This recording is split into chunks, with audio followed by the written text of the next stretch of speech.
Hello and welcome to Everything I Did Wrong as a Church Planter, a million-part series.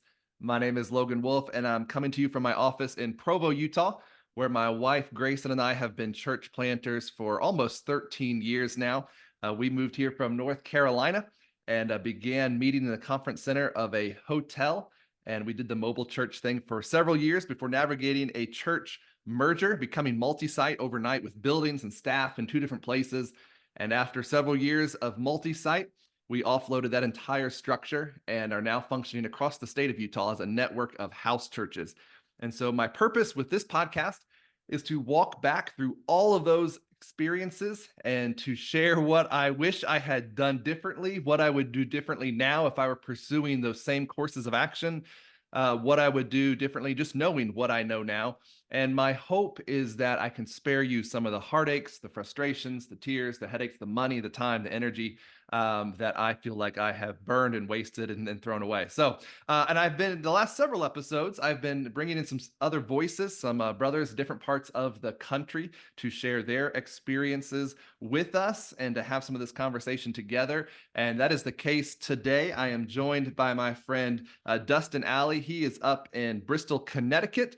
And he's not so much a church planter as a voice for church revitalization.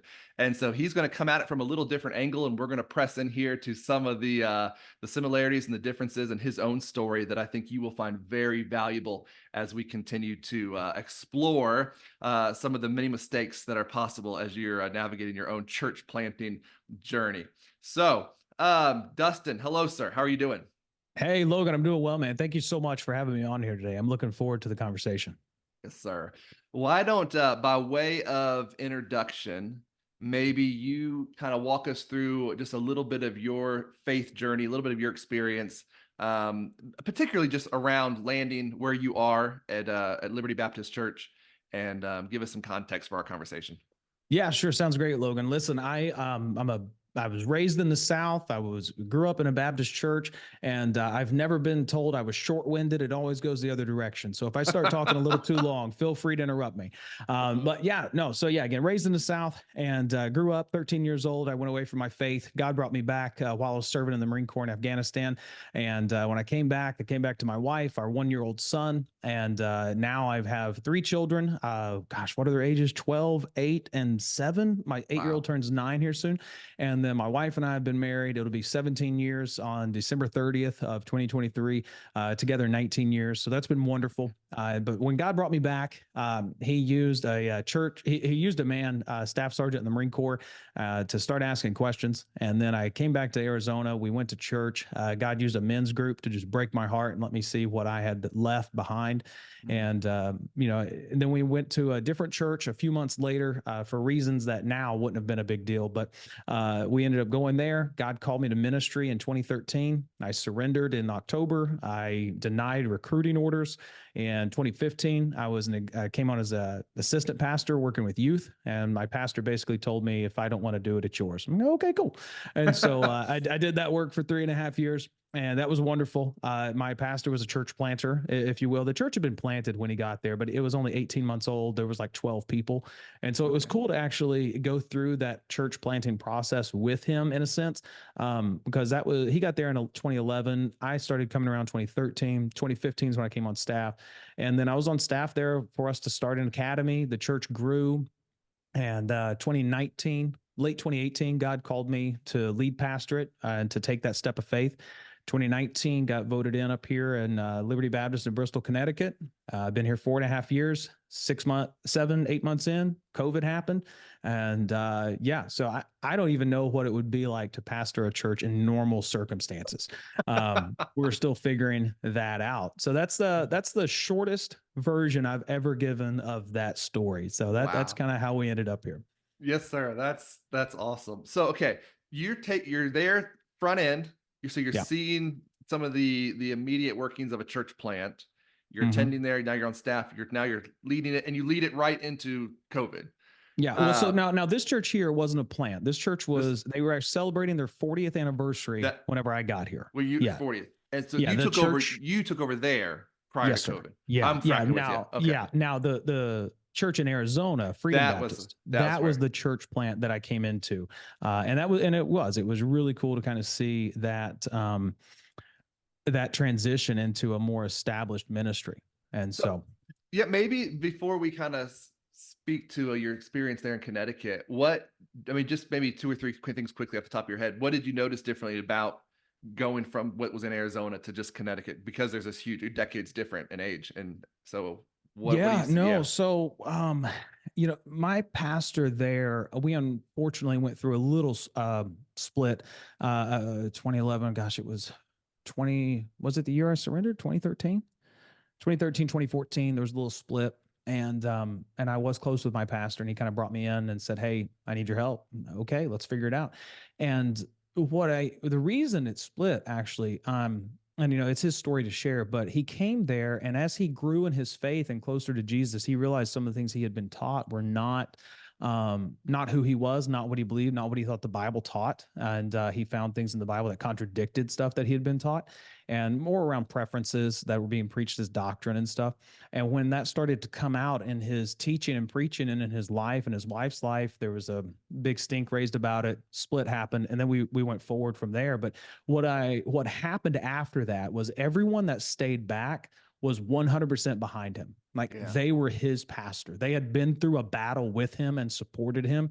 And one of the greatest things I saw was that he could basically do, and obviously, he was a good man, and not anything illegal or sinful, but Wow. he could do what he wanted. And he had earned that influence. He'd earned the right to do that. And again, that was all most of the church knew, was how he did things. And so, it was just how church was there. And he was great at leading and respecting people and bringing people into conversations. But it was very much he could do what he wanted. And that's probably the major difference between a church plant and a revitalization work.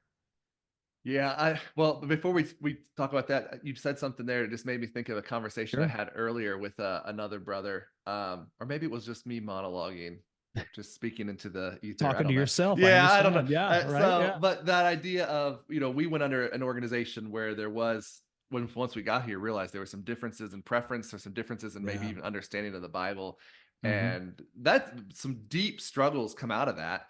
Oh, But obviously it was absolutely. working itself out in the ministry, and even those relationships. And it's interesting. I feel like that's so many people's story. They get you anytime you move out from your circle or from your hometown or your home church or whatever, there Yeah. is this like coming of age, so to speak, where you're having to Yeah. like own, do I really believe this? Is it something Yeah. I was just told? Do I see this in the scriptures? Is it something I was just told was there? Is this Right. who I am? Like that identity piece. Yeah. Man, that's so big. I'm curious, what's your experience? Did you ever have a coming of age moment with that kind of stuff? Identity crises around that kind of stuff, where you're shaking off maybe what wasn't really you, and having to find what you do believe and what you do, maybe philosophically or Yeah, theologically. absolutely. And I'm still living it. I don't know if I'd call it a crisis, but it's definitely something you're growing through. And when I came, I remember serving as the assistant pastor and telling my wife stuff like, "I can't believe he does this. I'm going to do it so differently." It's like the parent who doesn't have kids, right? Like, I'm going to do Which it is so the most differently. annoying thing ever, to Oh, have to someone who doesn't 100%. have. Yeah, if you're listening to this, you don't have children, don't give parenting advice. You know nothing. All right. And it's the same thing if you're not pastoring. And my pastor told me this, and I was the ignorant, prideful 28-year-old guy that just got out of the Marine Corps. He said, you don't know how to pastor until you've pastored. And I'm like, "What are you talking about? I'm with you like almost 24/7. I'm your assistant pastor. I'm involved in everything. There's no, like, how could I not know?" No, I got it. I get it now. I'm Yeah. 4.5 years in. I get it now. And it didn't take me that long to figure it out either. And I say figure out that I did not know what I was doing. And so, but yeah, so I came into it with this idea, man, because I had put some people on a pedestal that shouldn't have been there, and was really trying to model my ministry and my life after how they did things. And it led me on a journey of just discovering that, number one, and I knew this, but I don't think I was living it. Like, there's no cookie cutter model No. to church planning or reaching people for Jesus. If there was, we'd been given a lot better descriptions than what we've got. and it That's wouldn't be right. so gray area. That's Order right. of service would have been planned out, which honestly, I kind of wish we had, because I hate having to figure out like, when's the best time to do announcements? When should we do the offering? But it's honestly like whenever you want, do it whenever you want. Just do it, have fun, And Yep. so anyways, that coming into that, I had an idea of how I was going to do things and how I wanted the church to look and how many services we are going to have and when we were going to do it all. And then it's just kind of like, why though? What's the Bible say about it? How am I following Jesus? Can I do this and be genuine in who I am? Because if I, as a pastor, am having to force myself to follow Jesus a certain way, I'm going to end up trying to force other people to follow Jesus Yeah. a certain way. And that's not my job. Like, there's a God, and he sent his son to die for me. And because I believe in that, I'm indwelt by his Holy Spirit.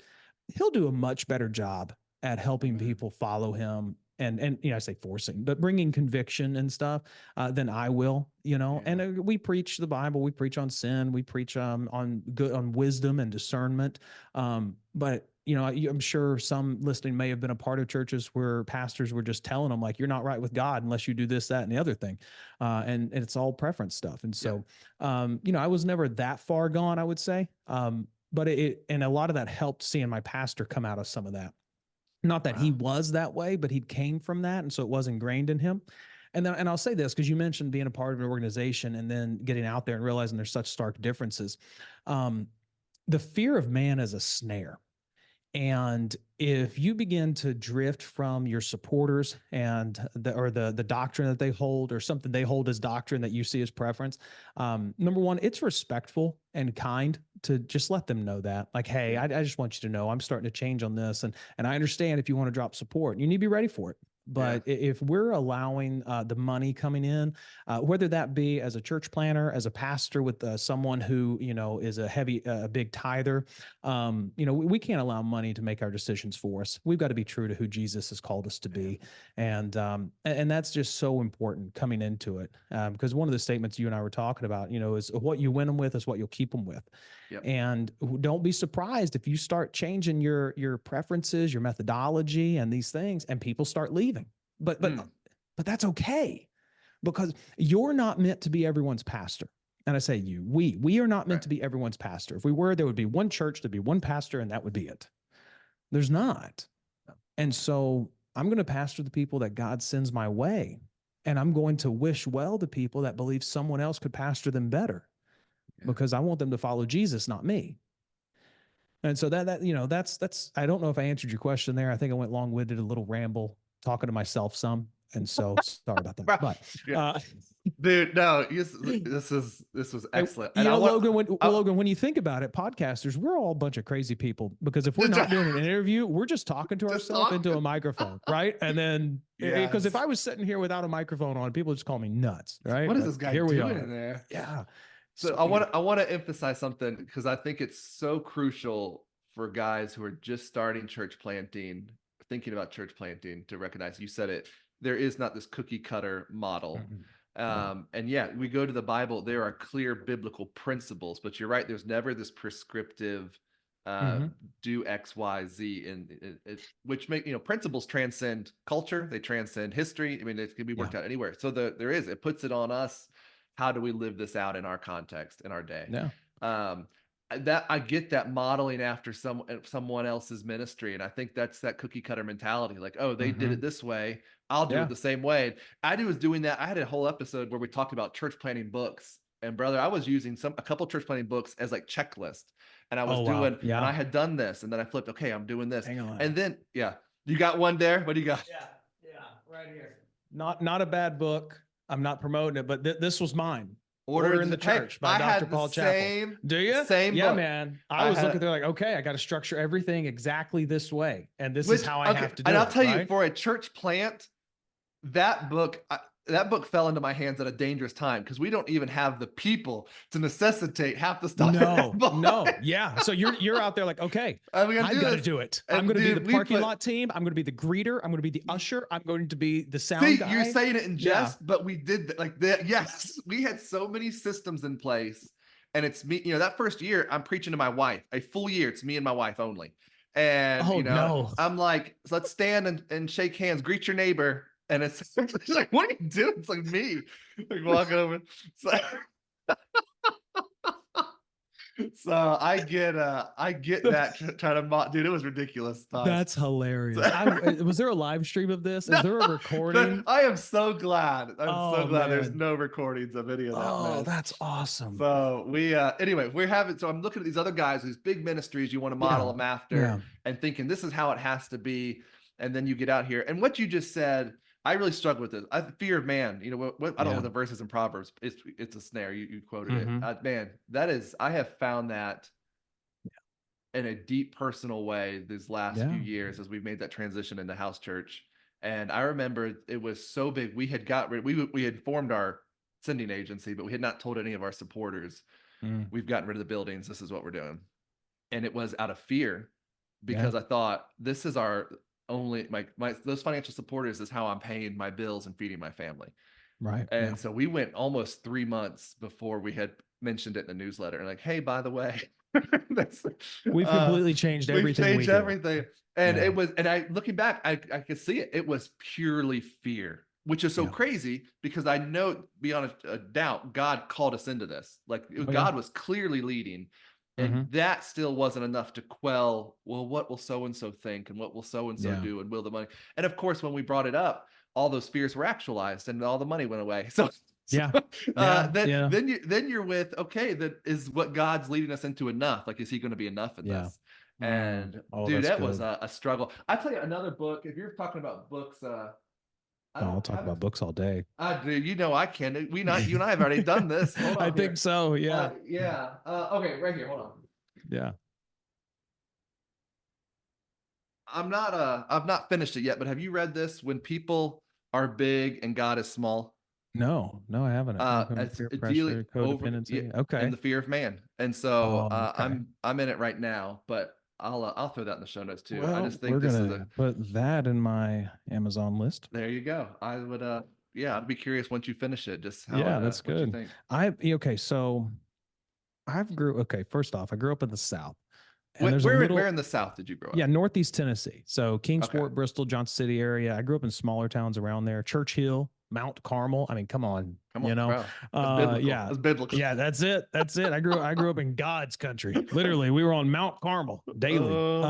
Mount Carmel's like a one street town, and well, okay, I'm gonna get a sidebar here, but I'm from the South, so there's a little bit of rebel in me, just by nature. Okay, and my family leads towards that anyway. And then the Marine Corps. Okay. So I was known as a pretty cocky individual. I told my wife, who was my girlfriend at the time, she'd say, like, you're so cocky. Like, I'm not cocky. I'm confident. There's a huge difference. That's awesome. Not really. Confidence just means I can back it up. Cocky means I can think I can, right? You know, what is it? It's pride if I say I can do it, but it's God's gifting if I actually do it. And that's so, right. But hilarious. So anyway, so it led to that. So fear of man, I don't think has always been a major thing for me personally. And so I sound brash and harsh whenever I speak against it. But I say that just to say to not just to you, but to your listeners here, right? Like, guys, if you hear me say something in regards to that, please don't take it of like it's an easy thing to do. Like, Logan, you having to make that decision you knew, like, I'm about to lose my entire income because of this decision. Like, it's not easy. And don't think it's wrong if it takes you time to process through it. I think that's something we do, Logan, is we hold guilt and shame over our head that God never intended to be there. I've just preached on letting go of worry. I'm preaching on letting go of control this weekend. And worry and control both come from the same place, fear. And when we have those, it's almost as though we think like, oh, I'm fearful, I'm not a good Christian, or I'm worrying, I'm not a good Christian. Like, no, hold up. God expected you to worry. That's why he told you what to do when you worry. Yep. And so experiencing the emotion, experiencing worry is not a bad thing. It's what you do with it. And you're not going to be able to wake up one day and say, oh, okay, God, I'm casting all this worry and all this fear at the foot of the cross, and it's yours. Because you know what's going to happen? You're going to wake up tomorrow. You're going to go back to Calvary and be like, hey, I left something. Let me just grab that real quick, right? It's a daily decision to give that up. And it's okay, because the effectual fervent prayer of a righteous man availeth much. What's that mean? That means God expected you to go back to him about the same thing over and over again, until one day you will either be rid of it, or two, be able to look back and say, wow, I just went a million days without actually picking up this worry, because I daily chose to give it over to God. So fear of man, fear of anything you've got going on, guys, you're not a bad person. You're not a weak Christian. You're not a weak man for experiencing these things, but you have to make a choice of what you're going to do with it afterwards.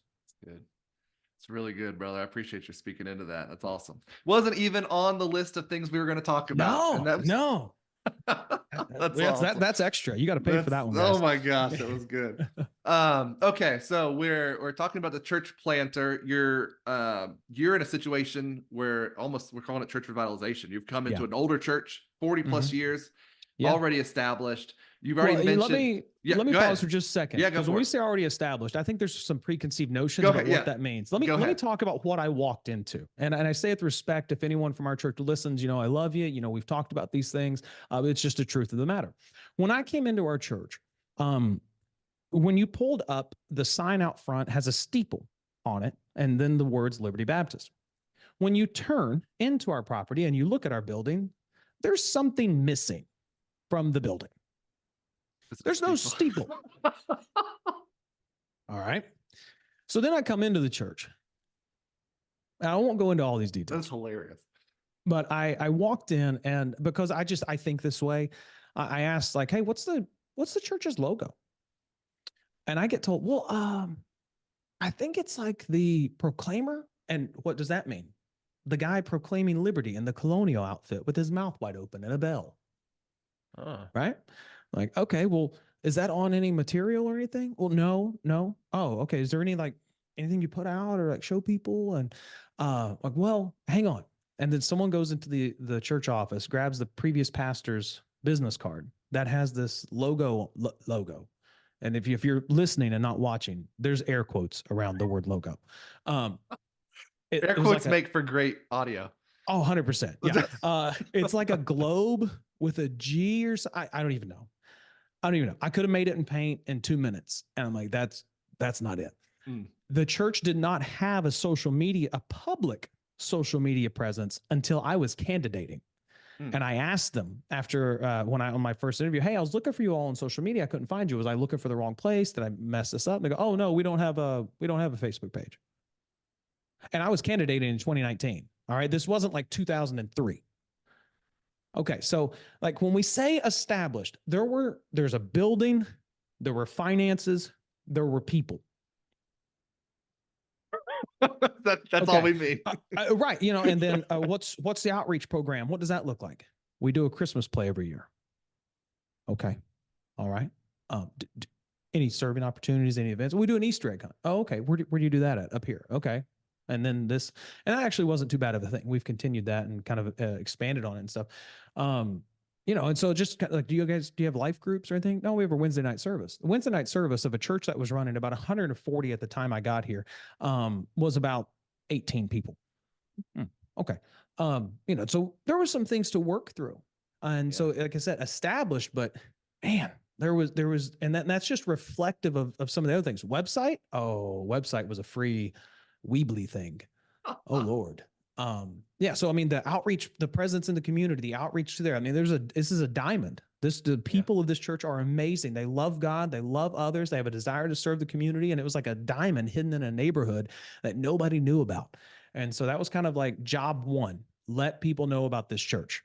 And so that's what we've been working for. So, just wanted to pause. It's like, when you say established, there were things there a church planter doesn't have, but man, I felt like, okay, we're at square one. Let's go. All right. Before we go on,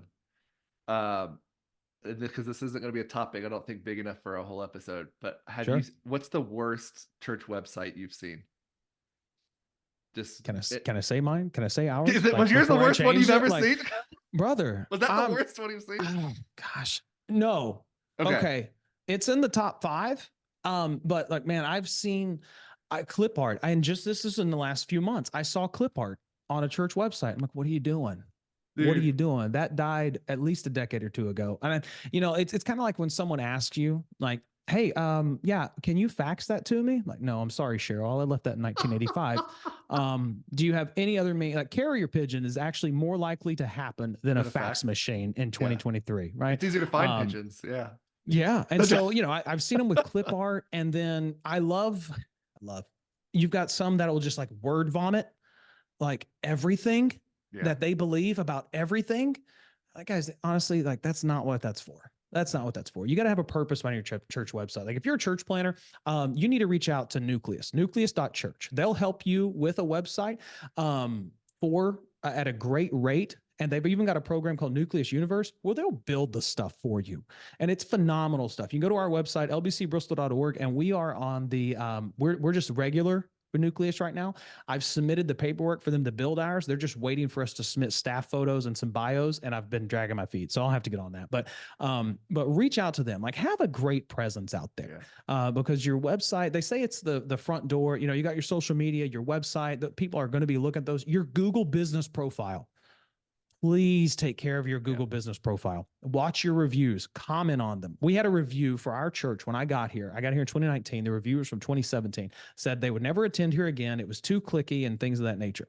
So I got on there and I responded. I'm like, hey, I'm so sorry that you experienced that. I'm the new pastor. We're praying to take things into a different direction. You're always welcome to come back here.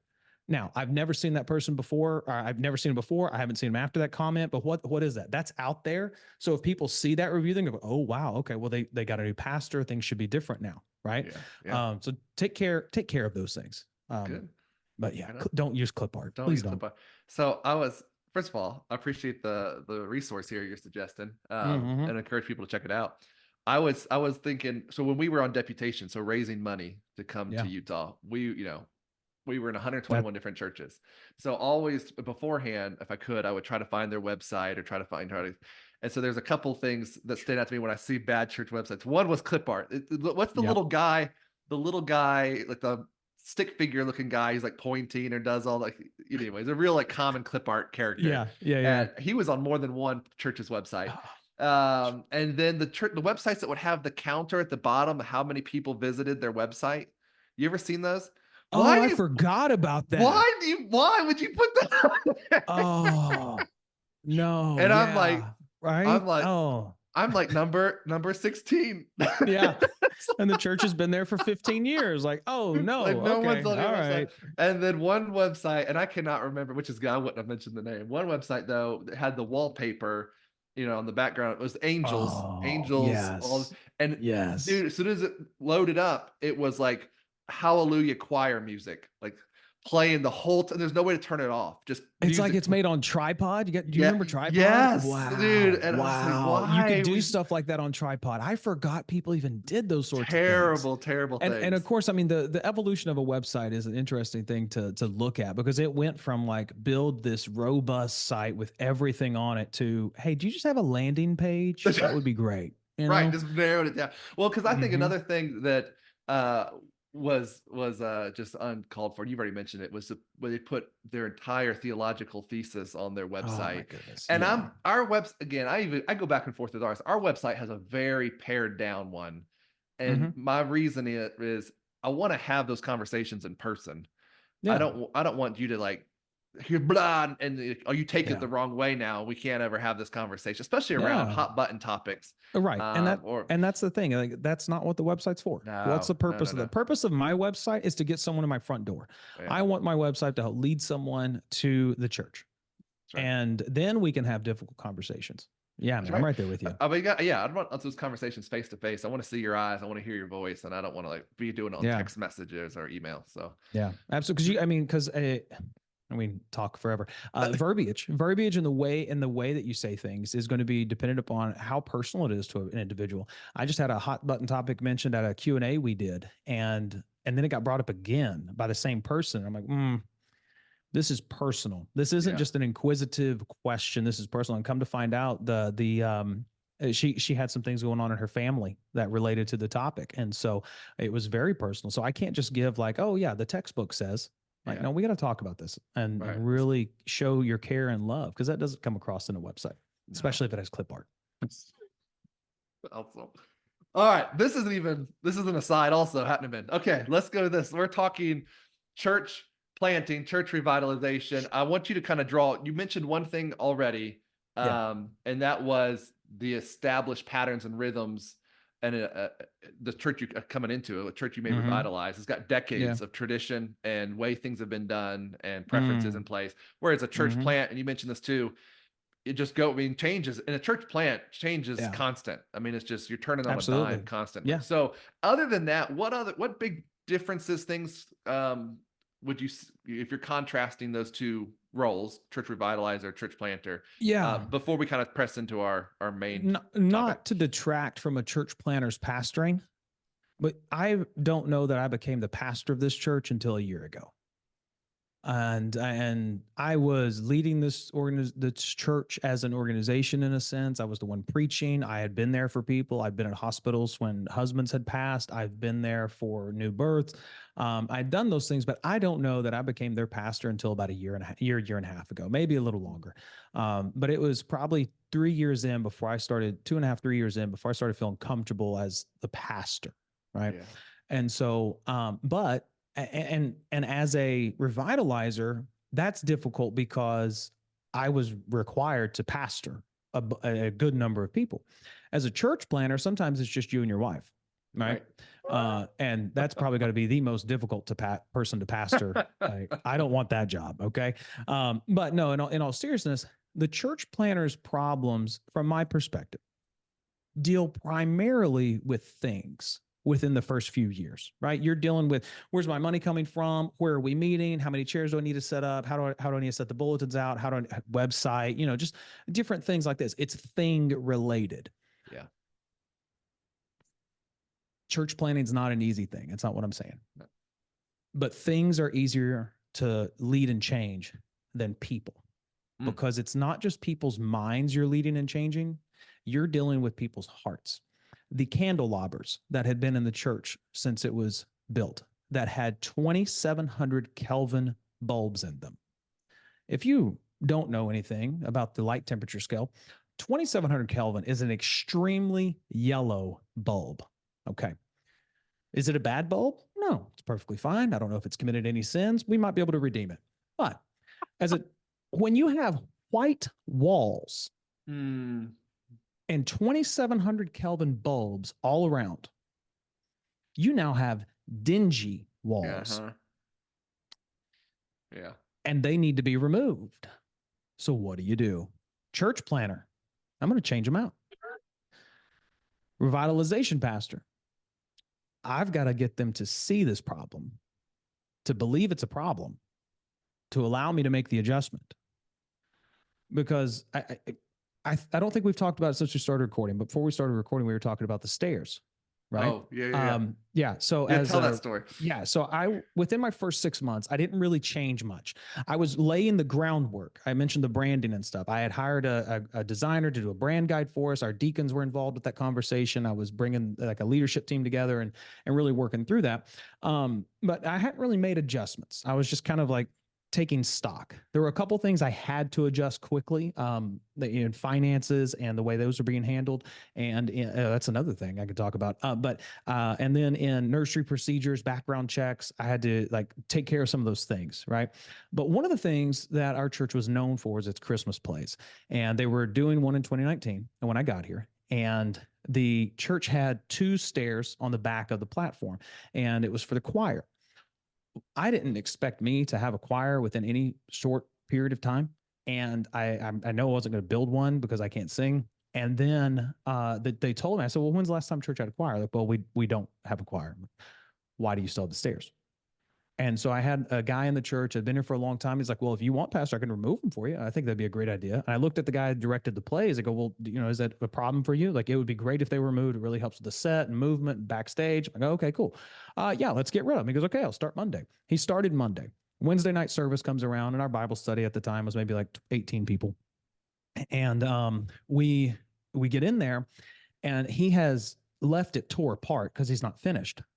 And so it wasn't put back. So there's it looks like it's in disarray, because it was. And I have to start fielding questions. Pastor, what are you doing? Why are you taking the stairs away? What's the big deal with the stairs? Why don't we just keep those? And, and at first I got kind of upset, but then I had to sit back and think, like, wait a minute. They have every right to ask me that question. And then this is the other thing. There's history. And I shared it with you. They're coming in as a revitalizer. You've got to learn what's happened before you so you don't do it again. Or at least if you're going to, you do it better. And so I had the previous pastor left under unfortunate circumstances. And around that time, or shortly after his departure, before an interim, I think even got here, I came to understand that the youth pastor got up in front of the church after a Sunday morning service and said, hey, there's a dumpster outside. If anybody wants to stay back, you can help us. We're going to be tearing apart the platform today. And immediately men were like, where's the money coming at for this? Like, have you voted? Shouldn't we have a pastor first? Like, what's going on here? Okay. So now they had someone in a leadership position that was trying to demolish their platform. And then they show up and their new pastor is now demolishing their platform without saying anything to anybody. It's giving them PTSD. Oh, yeah. Yeah. And so like I had to fill those questions. And then I publicly on Sunday acknowledged like, hey, I probably should have said something else. Didn't think it was that important. That was my fault, whatever. And I had to learn from that. And so that is one big difference with revitalizing and planting. Planting, it's you, man. It's your mess. You're making your mess. Enjoy your mess, because in 3 to 4 years, you're going to have a mess. Welcome to it. As a revitalizer, you're coming into a mess. You're trying to clean up and then making your own mess. And now you're cleaning up your own mess. I'm at the stage where I'm really cleaning up my own mess now. The first couple of years, it was very easy for me to go back. Well, that's how they used to do it. And that's what led to this problem, and then I say in my own mind, maybe even publicly some, but now I've been here 4.5 years. So if there's something wrong, like it's you. That's on me. My bad. And so yeah. Hearing you, drawing that contrast is actually really helpful in looking at something I experienced when we merged with the church in Salt Lake County. So it's a church that was at the time that I took it over was 12 years old. And the church I planted was 5 years old. And so I think that's right. Anyway, I get into this new church building. We have a church building now up here in Salt Lake, and I'm coming in with that just change whatever I want mentality. And so and this was something small. This in the hindsight, like, this is so small. What did it matter? There's 2 things that were on the wall that I just immediately from day one like took off and got rid of. And one was like this wreath, like this just twigs wreath hanging on the wall. And the other was a coat rack that people would like, it was like a lost, like people just piling stuff on there. It was just becoming a space for just junk to accumulate. Yeah. So I just took both off the wall and I threw them in the dumpster. And bro, you would have thought I had like slapped someone's mother, because I got so much flack for that. But now that you say that, that's what was happening there. It was the established, again, air quotes, audio, established church coming into that setting versus coming out of the church planting setting. And those worlds were crashing in that merger. Like, that's crazy. And then you have to think when you start talking about scale. A great article by Tim Keller is about church size dynamics. If you Google it, you can find it and put it in the show notes, but it's a wonderful article that needs to be taken consideration for a church planner who's going to be experiencing growth, is that how you pastored and led 20 to 25 is not how you're going to pastor and lead 75 to 100. And how you lead 75 to 100 is not how you're going to lead 150 to 200 and 200 to 300. And vice versa. Things change. Early church, and I say early church, not like first century, but early in the life of the church, while the church planner does have a lot of freedom and stuff, he's probably also talking to people about things. And they might have a little more say. And if you've got a small church, especially if you're taking over one or revitalizing, if you have a smaller church in that 40, 50 range, they've been doing things a certain way, and they've probably been asked about spending almost every dime and this different stuff. And so, but as it starts to grow, you can't have the discussions over all that. One of the things I did change, or I in January, the first victory night I held, that's our annual business meeting, I proposed a change to our constitution and bylaws. Now, I've been here 6 months at that point, January 2020, and I'm proposing a change to the constitution and bylaws. Why? They were written in 1979, and they hadn't been changed. There were some adjustments that needed to be Yeah, made. I would think so. And so I had to go through that process and lead through that. But again, there's the smaller church, you really have a lot more people's input. They're really bought in and they're there. And then what happens, and as a pastor, as a leader, you have to prepare people for the next step. Hey guys, as we continue to see more people coming in, I want you to know I love you and I'm going to find myself stretched very thin. So I'm going to greatly appreciate your help in reaching more people and ministering to them as I'm trying to minister to those that are coming in while also loving on those that are here. And just, again, preparing them for, Pastor, you're not going to get me like you have been getting me. I started doing that in our Next Step seminars just this last year, because people were saying like, what do I ever see the pastor? Whenever I get to connect to the pastor? We average about 165 right now on a big day with no advertising. We've had over 220. And so it's like when everyone shows up type thing. So, but there's over 200 and some people that call our church their church. Right. That means there's over 200 and some people that call me as pastor their pastor. Man, I'm just not that good at connecting with a whole bunch of people. And I know that. And I need the help of those that are here, but I have to tell them. And so I've started, when we do our, you might call it a new members class, we call it a Next Step seminar. I tell them, hey, over these next 4 weeks, this is the most you're going to interact with me. I'm here if you need me. I'm going to love on you. I'm going to fellowship with you. I hope to connect with you at dinner and coffee and stuff. But remember, when you leave this room in our seminars, in a few months, we're doing another seminar and I'm going to have just as many people. And I've still got people that are out there. And so our responsibility is to do what the Bible says and for us to bear one another's burdens and not look to the pastor to bear everyone's burdens. And Amen. so that's a step of growth and talking about scaling. It's good, bro. Anything else around the contrast comparison between church revitalization and church planting before we shift gears you here? mentioned that, a church plant can turn on a dime, right? It's real quick, real simple, real easy. Systems and processes are not really all that required. When you've got 20 people, you can group text, but establishing those, you're laughing because it happens, right? It's hilarious. Yeah. You need to quickly and immediately begin acting like a church bigger than you are, and establish those systems and processes and tell the people, hey, listen, I know it seems kind of redundant right now, but we want to operate this way so that when God sends us more people, we can properly minister to them. Because why do we have systems and processes? Why do we have a back end? Why do we have finance managers? Why do we have all these things? So that we can reach people with the gospel and minister to people who need to feel the love of Jesus. That's why we do everything. Sometimes you have to remind people that there is an administrative side of the church, but you have to remind them the why. And so, hey, we're going to establish Planning Center, and I'm going to communicate with you through the church app rather than just a group text, so that when we get more people, we can do this, right? And then, because some people will say like, well, we don't have that many, but do you not have faith? Did God not say that if we're following him, he'll have us be fishers of men? Like, hang on, is there a reason we should believe we should not be reaching more people? Yeah, right. Are you, and then you really want to have fun. Are you going to run them off? Should I not be inviting people?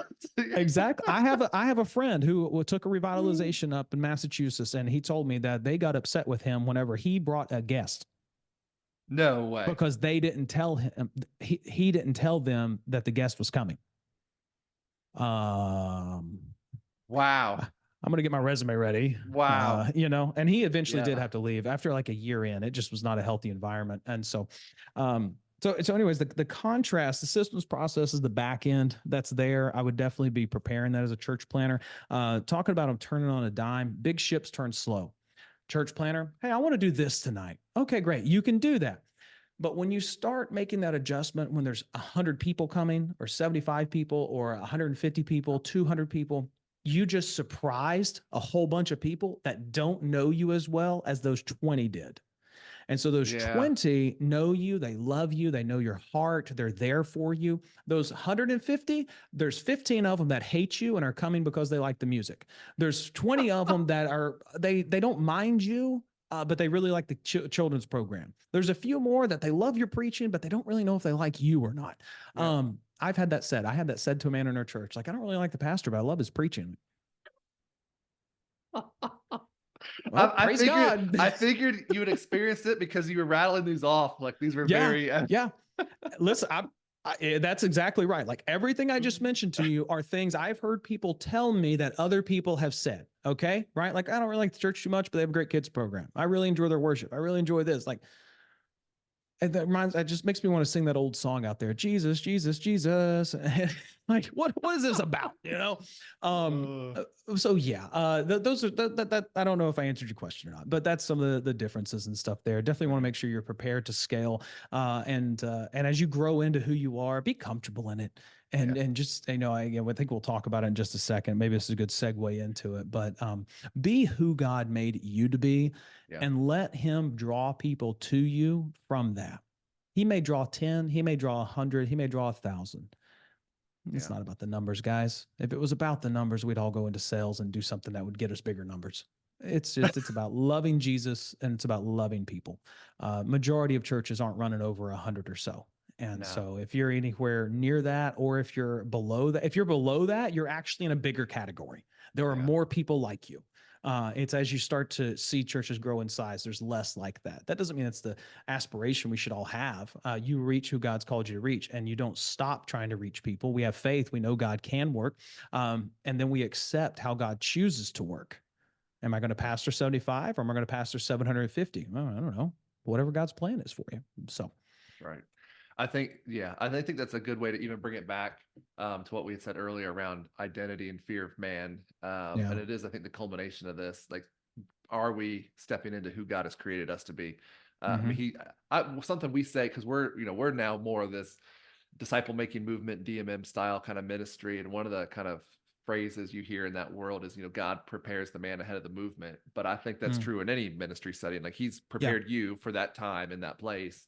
And you got to just own that. And I mean, that's crucial. It's if I'm there, I have to believe I'm the guy for this moment. And I can't be comparing myself with some other brother, some other ministry, some other church. And I can't be worried about the people that aren't here.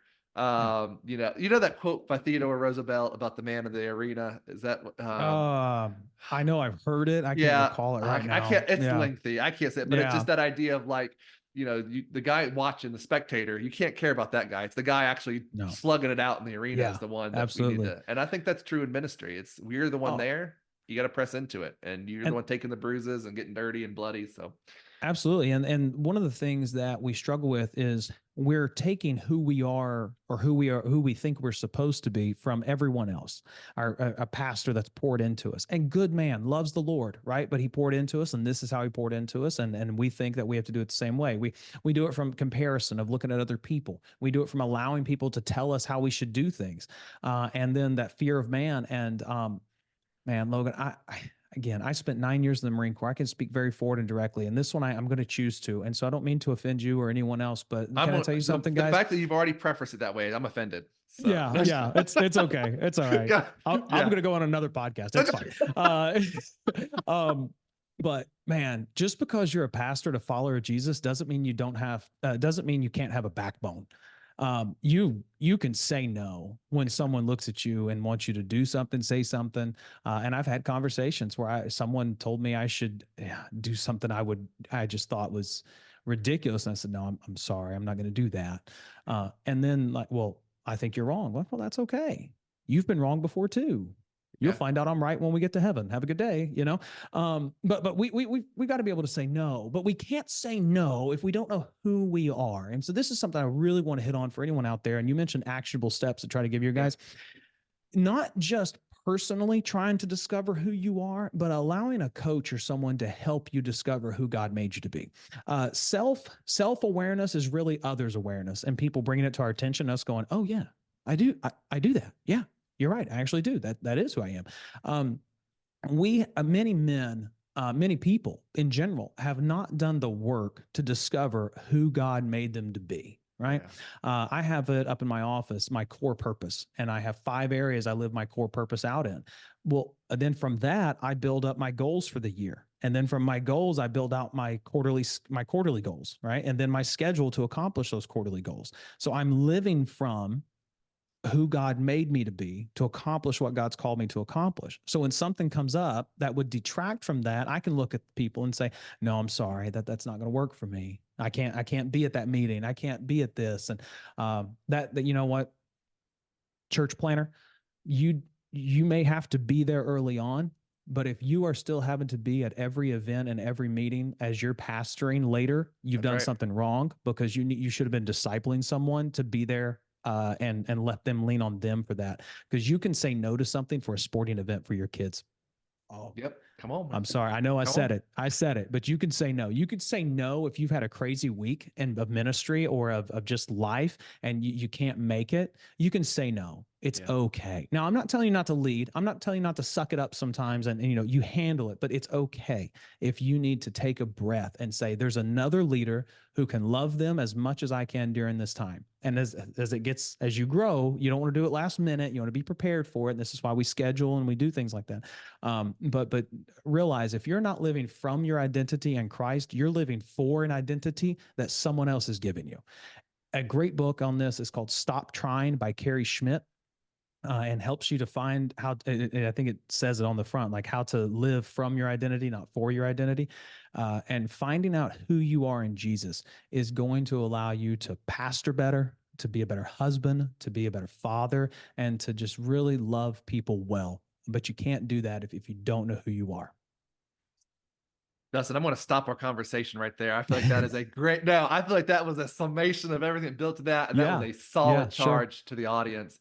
I do want to plug one more thing. I actually met Dustin through his podcast, Yeah. Men After God. So, Dustin, maybe real quick, I'll link our conversation in the show notes. But do you want to just Yeah. kind of real quick give a plug about what that is, what you guys do, and how they can find that before we wrap up here? Yeah, I really appreciate you bringing that up, Logan. Yeah, Men After God exists because we believe every Christian man deserves the opportunity to succeed in life with strong relationships with his wife and children. We started on Father's Day of 2023. The first 6 months, we've achieved over 5,000 downloads. We've interviewed a ton of guys. We've launched a beta coaching program. There's a ton of things that we're doing, but ultimately, the reason that we came into existence is because I was living a life contrary to what we were just talking about. I was living for an identity that I wanted other people to see me having rather than from the identity Jesus had given me. That led me to a point of burnout, to where I talked to a spiritual mentor and developed a 5-part framework that I live my life under now. I teach others to do the same. We deepen our relationship with Jesus. We devote time to our family. We develop ourselves. We deliver value to others, and we do nothing for Jesus. We rest. And it's okay to rest. So that's why we exist. You can find us on any of your major podcasting platforms. We're, I think, 24, 29 episodes in as the time of this recording. And we're just continuing to go forward with that. We're on Facebook.com/Men After God podcast. If you want to find our group, our community, Facebook.com/groups/Men After God. And we'd love to just connect with you there and help you achieve success with a thriving faith and family. Because too many guys, too many church planners, too many business owners, too many men in general are pursuing after the world and losing what God has given them as their greatest gift: their relationship with Jesus, their relationship with their spouse, and their relationship with their children. So again, Facebook.com/Men After God. You go to menaftergod.org, our website. We've got different information and a brand new blog that we just launched a few weeks ago, Hey, with at least 2 or 3 articles coming out each month. And our blog manager is handling that. And I know she's got a great vision for it, and I'm excited for what she's going to bring to the table. Sweet. Thank you so much, Dustin. Guys, I hope this has been helpful for you. If it has, please subscribe to the podcast, leave us a rating, a review. Man, that helps other people find it. I'd also ask if you know a church planter, someone in church revitalization ministry. Maybe you are a church planter. Man, please share this, pass this around on your socials, send it in a text message, give it to your team, send it to them. My heart and even the motivation behind this conversation today, I want to be helpful. I want to encourage. I don't want people to feel like they have to reinvent the wheel to make the Yeah. same mistakes again and again and again that those ahead of them has made. I just want to see people reached in my city and in the city that you're serving in or preparing to serve in. So again, my name is Logan Wolf. I'm in Utah. I was joined today by my friend Dustin Alley. He's up in Connecticut. And this has been Everything I Did Wrong as a Church Planter, a 1,000,000-part series.